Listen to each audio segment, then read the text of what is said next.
अस्सलाम वालेकुम, मैं हूँ डॉक्टर सईद शेख फिजियोथेरेपिस्ट। इस उम्मीद के साथ कि आप सब खैरियत से होंगे। आज मेरा जो टॉपिक है वो है कपिंग थेरेपी। कपिंग थेरेपी क्या होती है कि जब हमारे पास कोई भी मस्कुलर पेन के साथ आता है, ट्रिगर पॉइंट पेन के साथ आता है, मसल स्पैज़म हुआ होता है जिसकी हमें लिम्फेटिक ड्रेनेज करनी होती है, किसी एरिया की ब्लड सर्कुलेशन इम्प्रूव करनी हो, जिसकी वजह से पेन हो रहा है, तो उसमें हम करते हैं कपिंग थेरेपी। कपिंग थेरेपी जैसे आपको टेबल पर ये सामने नज़र आ रहे हैं कप्स डिफरेंट टाइप के। इसमें एक बड़ा कप होता है, एक छोटा कप होता है। जितनी मसल की साइज़ होती है, उस मसल के हिसाब से इस कपिंग को हम फिट करते हैं और इसमें एक प्रेशर जनरेट करते हैं ताकि वहाँ से लिम्फेटिक ड्रेनेज हो और ब्लड सर्कुलेशन इम्प्रूव हो। आज मैं आपको सिखाऊँगा कि अगर जो हमारे पास बहुत ज़्यादा केसेज़ आते हैं बैक पेन के साथ, जिसमें थोरेसिक लेवल पर, लंबर लेवल पर, तो उसमें हम किस तरीके से कपिंग थेरेपी के साथ मुख्तलिफ किस्म की एक्सरसाइज़ेज़ करवाते हैं ताकि पेशेंट जो है, जो हमारे पास बैक पेन के साथ आया है, वो खुद को बेहतर महसूस करे और रिलीफ़ फ़ील करे। तो चलते हैं फिर ट्रीटमेंट की तरफ, आइए मेरे साथ।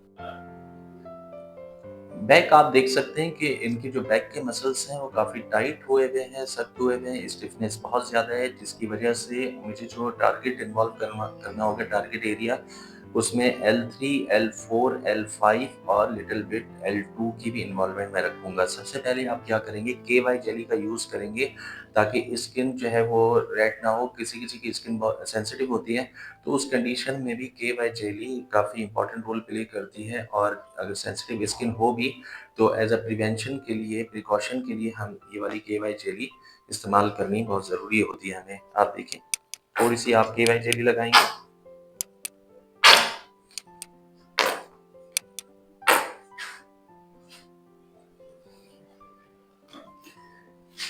KY जेली को आप रब करके यहाँ पर फैला देंगे थोड़ा-सा, ताकि प्रोसेस काफ़ी ईज़ी तरीके से आप परफ़ॉर्म कर सकें। कप आपको डिफरेंट साइज़ के मिलेंगे, 4 साइज़, 5 साइज़, 6 साइज़। सबसे पहले मैं 4 साइज़ के लगाऊँगा कप यहाँ पर। यहाँ पर आपने पंपिंग की।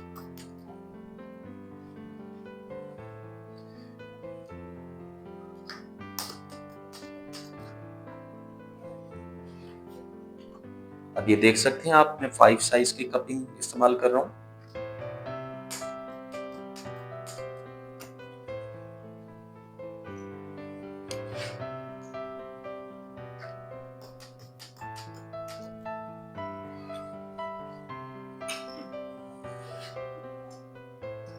ये 6 साइज़ के हैं।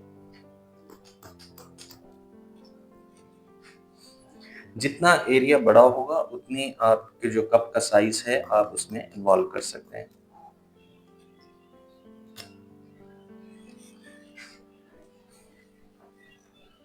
ये देखिए, जिस तरीके से कप की प्लेसमेंट की गई है, आपको नज़र आ रहा होगा यहाँ पर कुछ हिस्सा उभरा हुआ नज़र आ रहा होगा। इससे लिम्फेट जो अंदर लिम्फ नोड्स होते हैं, जो लिम्फेटिक सिस्टम होता है, वो एक्टिवेट होता है, वहाँ से ब्लड सर्कुलेशन इम्प्रूव होती है और अगर कहीं पर भी क्लॉटिंग हो, ट्रिगर पॉइंट्स बने हुए हों, किसी भी वजह से वो ट्रिगर पॉइंट रिलीज़ होते हैं, ब्लड सर्कुलेशन इम्प्रूव होती है। मेन जो इसमें हमारा फ़ोकस होता है, ब्लड सर्कुलेशन इम्प्रूव करना होता है, क्योंकि हमें जो दर्द होता है, दर्द की वजह यही होती है कि कहीं न कहीं पे ऑब्स्ट्रक्शन आ रही है जिसकी वजह से ये पेन हो रहा है। इसमें कपिंग में हम स्टैटिक कपिंग भी करते हैं और डायनामिक कपिंग भी करते हैं। स्टैटिक कपिंग ये होती है कि आपने एक हिस्से पर इसको फिक्स कर दिया और डायनामिक कपिंग जो होती है, आप इसको आहिस्ता-आहिस्ता एक जगह से दूसरी जगह जो मसल की लेंथ होती है, आप मूव करते रहते हैं।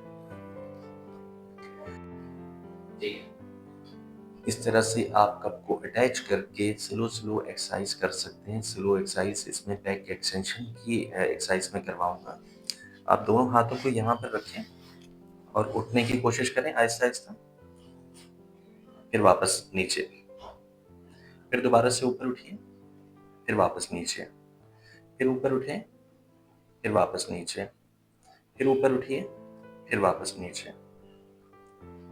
ठीक है, ठीक है। इसी तरीके से लें। पाँव को ऊपर उठाइए, एक पाँव को, एक पैर को ऊपर उठाइए, यहाँ से, दूसरे पैर को ऊपर उठाइए, फिर ऊपर उठाइए, फिर ऊपर उठाएँ,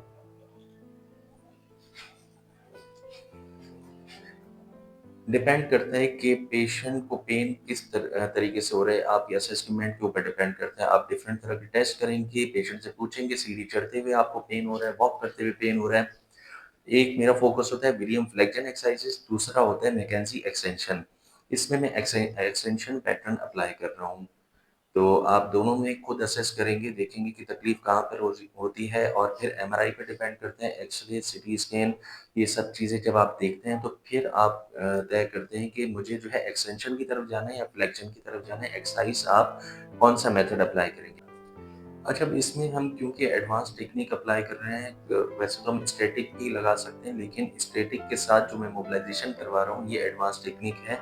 तो आप दोनों मेथड में जो आपको कंफर्टेबल लगे, आप पहले स्टैटिक लगाएँ और उसके बाद आहिस्ता-आहिस्ता मूवमेंट करवाएँगे, तो वो स्टैटिक प्लस मोबिलाइज़ेशन होगी। सही है?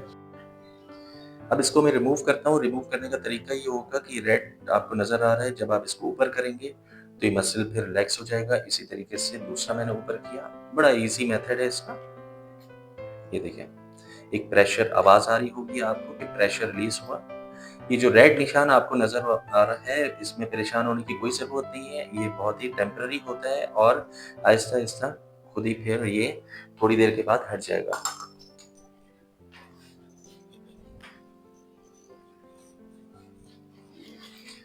कप को आप दोबारा यूज़ करने से पहले स्टरलाइज़ करेंगे, ताकि वो इस काबिल हो जाएँ कि दूसरे किसी पेशेंट के ऊपर आप अप्लाई कर सकें। विदाउट स्टरलाइज़ेशन आपके लिए भी नुकसानदेह है और पेशेंट की स्किन पर क्योंकि डायरेक्टली कॉन्टैक्ट हो रहा है, तो इसलिए उनके लिए ज़्यादा नुकसानदेह है। अब कुछ एक्सरसाइज़ेज़ मैं आपको बताऊँगा कि कौन-कौन सी एक्सरसाइज़ेज़ मैंने आपको कही थी कि मैकेंजी एक्सटेंशन पैटर्न अप्लाई करूँगा। मैकेंजी एक्सटेंशन में आप मैकेंजी एक्सटेंशन में कौन सी किस तरह से कौन-कौन सी एक्सरसाइज़ करवाएँगे, वन लेग को ऊपर कीजिए, फिर इसी तरीके से दूसरी लेग को ऊपर उठाकर रखें, फिर इसको ऊपर उठाकर रखें, इधर से ऊपर उठाइए, ठीक है।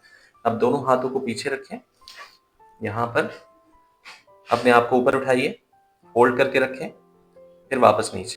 ऊपर उठाइए खुद को, फिर वापस नीचे, फिर ऊपर उठाइए, फिर वापस नीचे, फिर ऊपर उठाएँ, ठीक है। अब दोनों कोहनियों पर वज़न आप देंगे, दोनों कोहनियों पर, कोहनी को बिल्कुल एक शोल्डर की एज तक आप रखेंगे और ऊपर उठाएँ खुद को और सर को भी ऊपर उठाइए। इस तरीके से होल्ड करेंगे 5 सेकंड, फिर नीचे खुद को लेकर जाइए। फिर दोबारा से ऊपर उठाइए खुद को, फिर नीचे लेकर आइए। फिर दोबारा से ऊपर उठाएँ, फिर नीचे।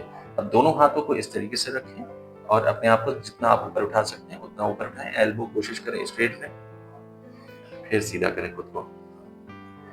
एल्बो स्ट्रेट रखें, फिर नीचे, फिर दोबारा से, फिर वापस। ठीक है, आ जाइए।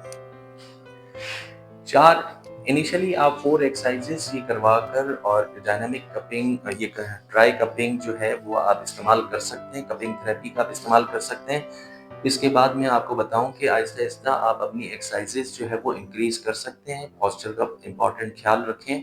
पोस्चर की मैंने एक वीडियो बनाई हुई है, आप इसमें मैं लिंक शेयर कर रहा हूँ आप लोगों से। आप चाहें तो वो पोस्चर की एक्सरसाइज़ भी देख सकते हैं। कोशिश करें कि जब आप टाइपिंग करें, बैठें तो झुककर इस तरीके से ना बैठें, इससे आपका स्टूप पोस्चर बन जाता है और हंचबैक डेवलपमेंट स्टार्ट हो जाती है। तो आपका जो है अपना पोस्चर बड़ा इम्पोर्टेंट है, आपका पोस्चर का ध्यान रखें। ये आप मुझे बताइएगा कि आपको ये कपिंग थेरेपी कैसी लगी। मेरी वीडियो को लाइक करें, शेयर करें, सब्सक्राइब करें। अल्लाह हाफ़िज़।